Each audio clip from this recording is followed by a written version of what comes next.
Slavery, as a somber chapter in human history, extends back further than many might assume. To understand who the first slaves were, we must first unravel the intricate tapestry of early human societies, wherein the roots of slavery took hold. It's a journey through time that touches upon the ancient civilizations of Mesopotamia, Egypt, and beyond.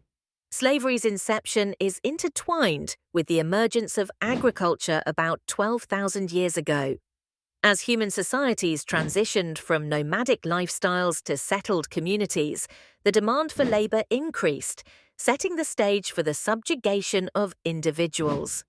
The earliest records of slavery are found in Mesopotamia, often hailed as the cradle of civilization, where the concept of ownership and trade began to flourish.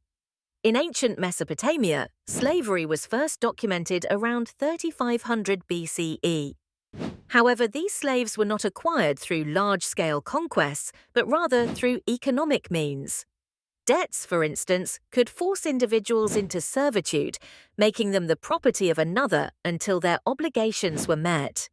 This pattern of debt slavery was common and reflected the economic entanglements that often led to human bondage. The history of slavery did not remain confined to Mesopotamia.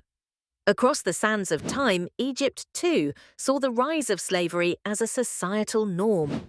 The construction of monumental structures, like the pyramids, often conjures images of vast legions of slaves. While it is true that slaves played a role, they were not the sole workforce.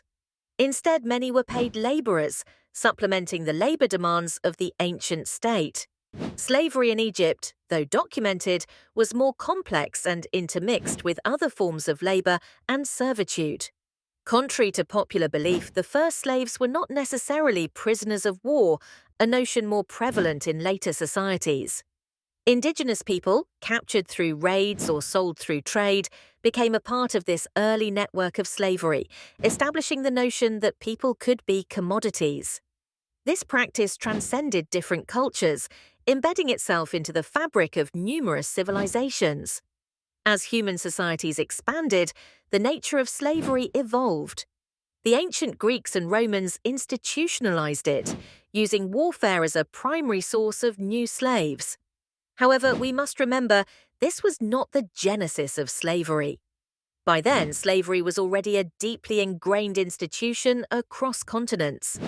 The lack of a singular origin story for slavery highlights its widespread emergence as a byproduct of complex social and economic developments. Slavery adapted and took different forms depending on the era and region. From debt servitude in Mesopotamia to state-sanctioned bondage in Egypt, the nature of slavery reflected the values and needs of these early societies. In conclusion, the first slaves were likely those caught in the webs of early economic systems or living in regions overwhelmed by more powerful forces. The institution of slavery, unfortunately, evolved into a cornerstone of many subsequent civilizations, marking an indelible scar on human history. By understanding these early roots, we gain insight into the pervasive nature of slavery and its extensive legacy in shaping our world today.